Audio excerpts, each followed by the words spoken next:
রাজা যায় রাজা আসে, কিন্তু লালমনিরহাটের মানুষের ভাগ্যের পরিবর্তন হয় না। যারা আমাদের ভাইদেরকে পাখির মতো করে গুলি করে হত্যা করেছে তাদের বিচার হয় না।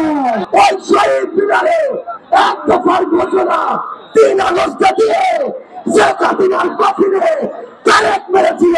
জুলাই মাসে জুলাই গণ অভ্যুত্থানের 1 বছর পূর্তি হতে যাচ্ছে। কিন্তু 1 বছর আসলে আমরা কি পেলাম, কিসের জন্য আমাদের ছাত্র তরুণরা শ্রমিকরা জীবন দিয়েছিল, সেই হিসাব আমরা মিলাচ্ছি। আমরা স্পষ্টভাবেই বলেছি যে এত বড় গণ অভ্যুত্থান, এত মানুষের রক্ত, এত আত্মত্যাগ আমরা কেবল ক্ষমতার দলের পরিবর্তনের মাধ্যমেই মেনে নেব না। বান্ডেল থাকলে প্রতি সেনমানিতে টাকা বাঁচবে। বিকাশ সেনমানি বান্ডেল কিনে জিতুন প্রতি লেনদেনে। আমাদেরকে অবশ্যই রাষ্ট্রের মৌলিক সংস্কার, মানুষের জীবনের পরিবর্তন, ভাগ্যের উন্নয়ন, দুর্নীতি, লুটপাট, চাঁদাবাজি ইত্যাদি অবশ্যই এই দেশ থেকে বন্ধ করতে হবে। যেই মাফিয়া রাষ্ট্র, যেই দুর্নীতিবাজ ব্যবসায়ী আমলারা তৈরি হয়েছিল শেখ হাসিনার আমলে, তারা এখনো রয়ে গেছে। ফলে তাদের বিরুদ্ধে সরকারকে অবশ্যই কঠোর হইতে হবে এবং জাতীয় নাগরিক পার্টি সেক্ষেত্রে এই ফ্যাসিবাদী যে ব্যবস্থা ছিল তার বিরুদ্ধে লড়াই চলমান রাখবে। আপনারা জানেন গত 50 বছরও এই উত্তরবঙ্গের যে প্রান্তের জেলাগুলো রয়েছে, কুড়িগ্রাম, লালমনিরহাট, সেই জেলার কোনো বিশেষ উন্নয়ন হয় নাই। কিন্তু গত 16 বছর আমরা কেবল উন্নয়ন আর উন্নয়ন শুনছি। আমরা ভেবেছিলাম যে লালমনিরহাটে এসে থেকে আমরা সেই শেখ হাসিনার উন্নয়ন কিছুটা হলেও দেখতে পারবো, কিন্তু দুঃখের বিষয় আমরা দেখেছি যে লালমনিরহাটের অবস্থা তেমন কোনো পরিবর্তন হয় নাই। রাজা যায় রাজা আসে, কিন্তু লালমনিরহাটের মানুষের ভাগ্যের পরিবর্তন হয় না। কিন্তু আমরা মনে করি 24-এর গণ অভ্যুত্থান আমাদেরকে শিক্ষা দিয়েছে, তরুণরা যদি রাজপথে নামে, সাধারণ মানুষ যদি রাজপথে নামে, ইনশাল্লাহ সবকিছুই আদায় করা সম্ভব। সেই আদায়ের লক্ষ্যেই জাতীয় নাগরিক পার্টি গঠিত হয়েছে। আমরা কুড়িগ্রামে পথযাত্রা করেছি, আমরা সেখানেও বলেছি, আমরা তিস্তা প্রকল্পের কথা বলেছি, যেই তিস্তার জন্য আমার উত্তরবঙ্গের মানুষ, আমার উত্তরবঙ্গের কৃষকেরা তারা ফসল ফলাইতে পায় না। ভারত অন্যায্য ভাবে আমাদের যে নদীর হিস্সা, সেই হিস্সা আমাদেরকে বোঝায় দেয় না। ইনশাআল্লাহ জাতীয় নাগরিক পার্টির নেতৃত্বে খুবই শীঘ্রই নদী এবং সীমান্ত সুরক্ষা আন্দোলন শুরু হবে এবং আমাদের এই প্রান্তের এলাকার মানুষের নদীর অধিকার, সীমান্তে যে বেঁচে থাকার অধিকার, সেই অধিকার আমরা আদায় করে ছাড়বো ইনশাআল্লাহ।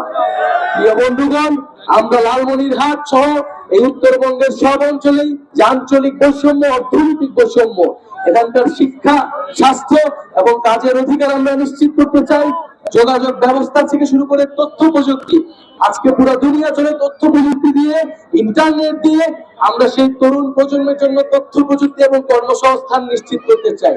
জাতীয় নাগরিক পার্টি একগুচ্ছ তরুণদের অনেক স্বপ্ন নিয়ে রক্তের বিনিময়ে এই দল গঠিত হয়েছে। আমাদের এই দল গঠনের কোনো দরকার ছিল না, প্রয়োজন ছিল না। সময়ের প্রয়োজনে, বাংলাদেশের মানুষের আহ্বানে এবং এত এত শহীদের রক্তের যে আত্মত্যাগ, সেটা নিঃশোধ করতে আমাদেরকে এই দল গঠন করতে হয়েছে, যাতে আপনারাও বিকল্প নেতৃত্ব পান, আপনারাও একটা বিকল্প বেছে নিতে পারেন। এখন আপনাদের প্রতি আমাদের আহ্বান থাকবে, অনুরোধ থাকবে যে আমাদেরকে সহায়তা করুন, আমাদেরকে সহযোগিতা করুন। বাংলাদেশের তরুণরা যে নতুন স্বপ্ন নিয়ে, নতুন সংস্কৃতি নিয়ে বাংলাদেশকে এগিয়ে নিয়ে যেতে যাচ্ছে, লালমনিরহাটকে এগিয়ে নিয়ে যেতে চাচ্ছে, সেই লড়াই আপনারা আমরা একসাথে থাকবো। এবং আগামী বাংলাদেশে আমরা বলেছি যে বিচার সংস্কার এবং নতুন সংবিধানের মধ্য দিয়ে যেতে হবে। কেবল একতরফা নির্বাচন করা হলে, কোন ধরনের সংস্কার না হলে আমরা জাতীয় নাগরিক পার্টি সেই নির্বাচনে অংশগ্রহণ করবো না। অন্তর্বর্তীকালীন সরকারকে বলতে চাই, সংস্কার কোন সমাধান নয়। এত শিক্ষার্থী যারা এত পরীক্ষা রয়েছে, পরীক্ষার মধ্যে দিয়ে প্রমাণিত হয় যে এত শিক্ষার্থী 7 বছর ধরে পড়াশোনা করেছে কি করে নাই। ঠিক একইভাবে এই অন্তর্বর্তীকালীন সরকারের পরীক্ষা হচ্ছে তারা যথাযথভাবে বিচার এবং সংস্কার করেছে কিনা। ডক্টর মোহাম্মদ ইউনূস যারা গুম করেছে তাদের বিচার হয় না, যারা হত্যা করেছে তাদের বিচার হয় না, যারা আমাদের ভাইদেরকে পাখির মতো করে গুলি করে হত্যা করেছে তাদের বিচার হয় না, সেই সরকারের পৃষ্ঠপোষকতায় সীমান্ত হত্যা হয়েছে তাদের বিচার হয় না। আমি বলতে চাই, আপনি নির্দিষ্ট অ্যাসাইনমেন্ট নিয়ে এসছেন। আপনার অ্যাসাইনমেন্ট অনেকগুলো অ্যাসাইনমেন্টের মধ্যে নির্বাচন একটা, শুধুমাত্র নির্বাচন দেওয়ার একমাত্র আপনার অ্যাসাইনমেন্ট নয়। অন্য রাজনৈতিক দলগুলিকে বলতে চাই, আপনারা যেভাবে টাইম ফ্রেম দিয়ে নির্বাচন চাচ্ছেন, ঠিক একইভাবে টাইম ফ্রেম দিয়ে আপনারা বিচার এবং সংস্কার চান। বিগত কয়েক যুগ ধরে বাংলাদেশের রাজনীতিতে 5 বছরে একবার ভোট চাইতে আসা, তারপরে ঢাকার ইট কাঠের এসি দালানের ভিতরে ঢুকে থাকা, এই যে ছিল এমপি মন্ত্রী রাজনীতিবিদদের কালচার, আমরা সেই কালচার ভাঙতে এসেছি। আমরা এর আগে একজন এসেছিলাম, আজকে পুরো পার্টিকে নিয়ে এসেছি। আমরা আমাদের অভ্যুত্থানে যারা নেতৃত্ব দিয়েছে, আমরা তাদেরকে নিয়ে এসেছি। ওই শহীদ মিনারে এক দফার ঘোষণা 3 আগস্ট দিয়ে শেখ হাসিনার কফিনে তারেক মেরেছিল, সেই নাহিদ ইসলাম উপস্থিত হয়েছে। যে আজহার আব্দুল্লাহ আপসহীন ভাবে বাংলাদেশের প্রত্যেকটা সিস্টেমের সাথে লড়াই করে যাচ্ছে, সেই আজহার আব্দুল্লাহ এনসিপির পোস্টারময় হয়ে আপনাদের মাঝে এসে উপস্থিত হয়েছে। আপনাদের মাঝে আমাদের বোনেরা, যে বোনেদেরকে শুধুমাত্র শো অফ করার জন্য মা বোনদের বিভিন্ন এমপি মন্ত্রী আত্মীয় স্বজনদের খুশি করার জন্য তাদেরকে সংরক্ষিত আসনে এমপি করা হতো, আমাদের সাথে আমাদের বোনেরা রাজপথে নেমেছে। আমাদের বোনেরা ঢাকা বিশ্ববিদ্যালয় অক্সফোর্ড ক্যাম্পাস থেকে পড়াশোনা শেষ করে আপনাদের সাথে রক্ত বেঁধে করিয়ে নিয়ে রাজপথে এসে উপস্থিত হয়েছে। আমাদের লালমনিরহাট থেকে বুড়িমারি এই রোডটি বাংলাদেশের অর্থনীতিতে গুরুত্বপূর্ণ ভূমিকা পালন করে, অথচ এই রোডটিকে বিগত 10 বছর ধরে 4 লেন করা হবে বলে বলে আপনাদের সামনে মূলা ঝুলে রাখা হয়েছে।